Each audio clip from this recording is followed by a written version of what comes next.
சற்று முன்பு கிடைத்திருக்கக்கூடிய தகவல் ஒன்று மக்களே. சற்று முன் 40+40 தொகுதிகளில் வெற்றி வெளியான கருத்து கணிப்பு. இதை பற்றி பார்க்க போகிறோம். பார்ப்பதற்கு முன்பு நம்ம சேனலுக்கு நீங்கள் புதிய பார்வையாளராக இருந்திருந்தால் சப்ஸ்கிரைப் மட்டும் பண்ணிட்டு பாருங்கள். 2026 சட்டமன்ற தேர்தலை முன்னிட்டு பிரதம கட்சிகளுக்கு இணையான தாவேகாவின் வலிமை குறித்து முதல் கட்ட கருத்து கணிப்புகள் வெளியாகியுள்ளன. இந்த முடிவுகள் திமுக மற்றும் அதிமுக ஆகிய இரு திராவிட கட்சிகளின் தேர்தல் யுகத்தை மொத்தமாக மாற்றியமைக்கும் அளவிற்கு அதிர்ச்சி அளிப்பதாக அரசியல் விமர்சகர்கள் கருதுகின்றன.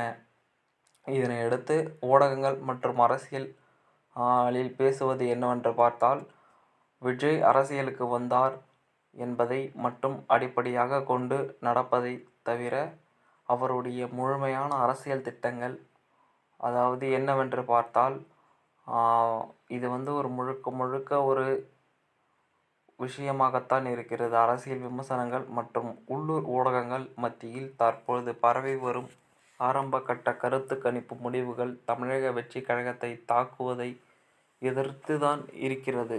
அதாவது நடிகர் விஜய் தலைமையிலான தாவேகா கட்சி தனித்து போட்டியிட்டால் சுமார் 100க்கும் மேற்பட்ட தொகுதிகள் வெற்றி பெறும்.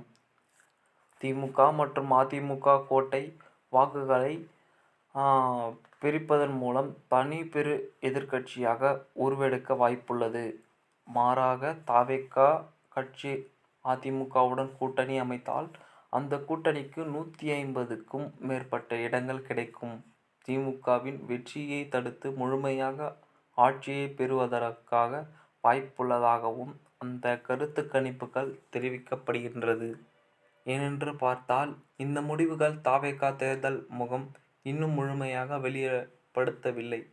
என்னவென்று பார்த்தால், கருத்து கணிப்பு முடிவுகள் மற்றும் கள நிலவரத்தின் அடிப்படையில் தமிழக அரசியல் களத்தில் ஒரு புதிய மந்திரம் ஓட தொடங்கியுள்ளது.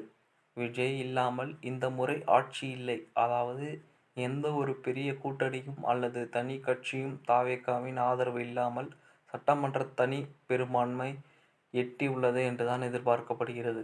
அதாவது இதனையடுத்து மேலும் மேலும் பார்ப்பதற்கு மொத்தத்தில் 2026 சட்டமன்ற தேர்தல் தமிழ்நாட்டில் புதிய யுகமாக தான் இருக்க போகிறது. 1967 திமுகவின் எழுச்சி, 1977 அதிமுகவின் எழுச்சி போல் 2026 விஜயின் தாவேகா ஒருபுறம் திருப்பு முனையாக உருவாக்க கூடும் என்று எதிர்பார்க்கப்படுகிறது.